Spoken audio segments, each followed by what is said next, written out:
आज सीएम हेमंत सोरेन से पूछताछ करेगी ईडी की टीम। पूछताछ को लेकर सीएम सचिवालय ने ईडी को ईमेल भेजा। सीएम आवास पर होगी पूछताछ।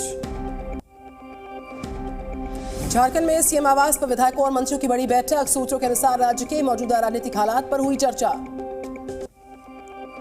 झारखंड से निशिकांत दुबे का बड़ा दावा। सीएम सोरेन की बैठक में 35 विधायक ही पहुंचे। कल्पना सोरेन के नाम पर नहीं बन सकी सहमति।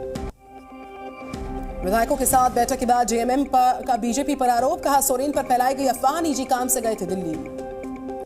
आज से संसद के बजट सत्र का आगाज होने जा रहा है। सुबह 10:15 पर पीएम मोदी मीडिया को करेंगे संबोधित। लोकसभा चुनाव से पहले आखिरी बजट सत्र। राष्ट्रपति द्रौपदी मुर्मू करेंगे संसद के दोनों सदनों का संबोधन। कल अंतरिम बजट पेश करेंगी वित्त मंत्री निर्मला सीतारमण। जम्मू कश्मीर के लिए भी बजट होगा पेश। रक्षा मंत्री राजनाथ सिंह की अध्यक्षता में हुई सर्वदलीय बैठक। सत्र में बेरोजगारी, महंगाई, मणिपुर जैसे मुद्दे उठाएगी कांग्रेस। सर्वदलीय बैठक में टीएमसी नेता सुदीप बंदोपाध्याय की मांग। अंतरिम बजट में बंगाल के बकाये को भी करें शामिल।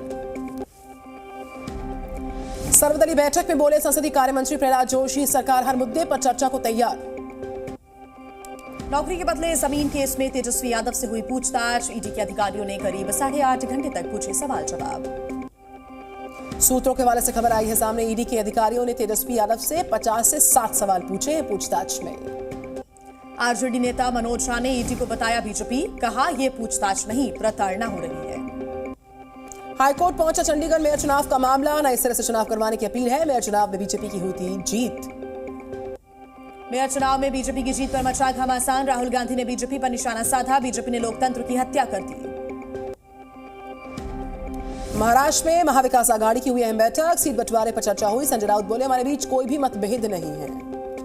लोकसभा चुनाव को लेकर बीजेपी समन्वय समिति की बैठक। जेपी नड्डा की अध्यक्षता में मीटिंग। पार्टी के तमाम बड़े नेता शामिल रहे। विदेश मंत्री एस जयशंकर बोले लाल सागर में समुद्री डकैतों के साथ ड्रोन अटैक्स की समस्या भी है। दुश्मनों के लिए हमारे लड़ाकू जहाज की तैनाती हुई है। विदेश मंत्री एस जयशंकर ने कहा चीन हमारे पड़ोसी देशों को करेगा प्रभावित। भारत को इससे घबराने की जरूरत नहीं। मालदीव के राष्ट्रपति को सत्ता जाने का डर सता रहा। सरकार ने महाभियोग के नियमों के खिलाफ सुप्रीम कोर्ट का किया रुख। पाकिस्तान की अर्थव्यवस्था को बचाने का अब ये नया दाव। अब 20 से लेकर 5,000 तक के नए नोट होंगे जारी। नोट में कई तकनीकी बदलाव भी होंगे। 2024-25 में भारत की अर्थव्यवस्था 6.5% से बढ़ने की उम्मीद है। अंतरिम बजट से पहले आईएमएफ ने अनुमान जताया है। ज्ञानवापी तहखाने में पूजा पर आ जाएगा फैसला। कोर्ट ने फैसला रखा है सुरक्षित। हिंदू पक्ष ने तहखाने में पूजा पाठ की मांग की थी इजाजत। दिल्ली में छाया घना कोहरा। विजिबिलिटी बहुत ही कम। अगले 2 दिन तक बरसात के भी आसार हैं। दिल्ली में घने कोहरे से 100 फ्लाइट पर असर हुआ है। न्यूनतम तापमान 10 डिग्री रहने की संभावना है। Z News।